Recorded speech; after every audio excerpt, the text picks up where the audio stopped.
In this video, I thought I'd give a brief explanation of how and why I developed this concept.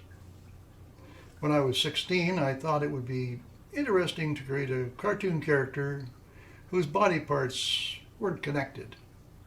But accomplishing this would take far longer than I could have anticipated.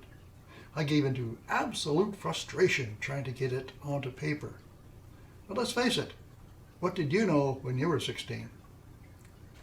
So life goes on. In the 1980s, I decided that I just had to get that idea out of my head and onto paper.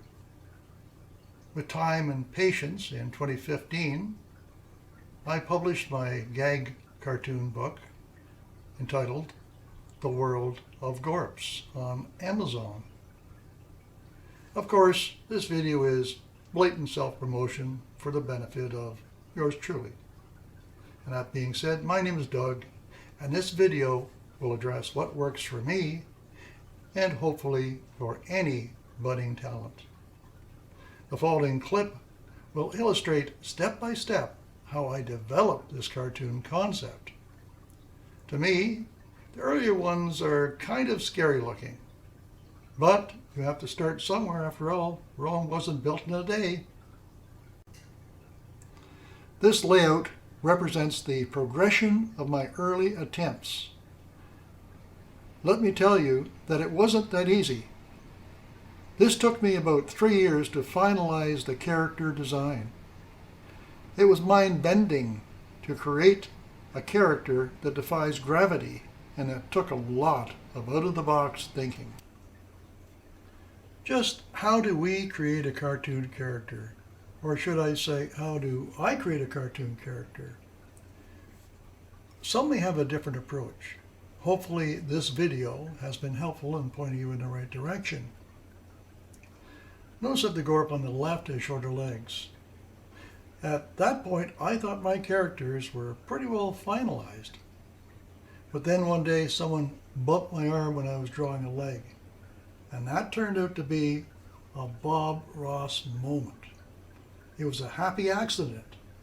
So I thought, lengthen the legs. And additionally, I made their feet larger.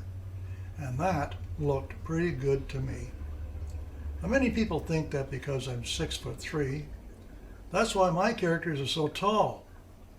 But it was just a happy accident. Thank you, Bob, very much. So here's a subject for you. What's in a name? Do writers and artists name their creations before they begin a project? Once in a while, I suspect they do. I must admit, naming this creation was taxing. It took me a couple of years before I had a name. So what worked for me? I'll show you.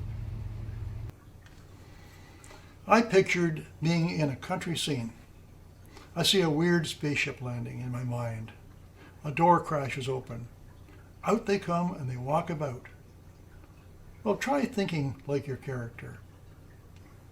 Visualize yourself in the scene, and then you may get inspiration. It worked for me, so give it a try. In my mind, I observed their behavior, and suddenly it came out of nowhere. They are the Gorps. It was a word that would parallel the term nerd in my day. So to finish up, I hope you enjoyed this video and that the information helps you to develop your own style of cartooning. Don't be afraid to give me a thumbs up and even subscribe to this channel. That would be much appreciated.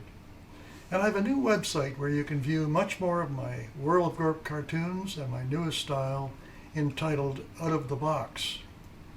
You can also see samples of my airbrush work on that site at gorpscartoonist.com. I'll place a link below and a link to purchase The World of Gorps on Amazon that has 228 pages with 387 cartoons.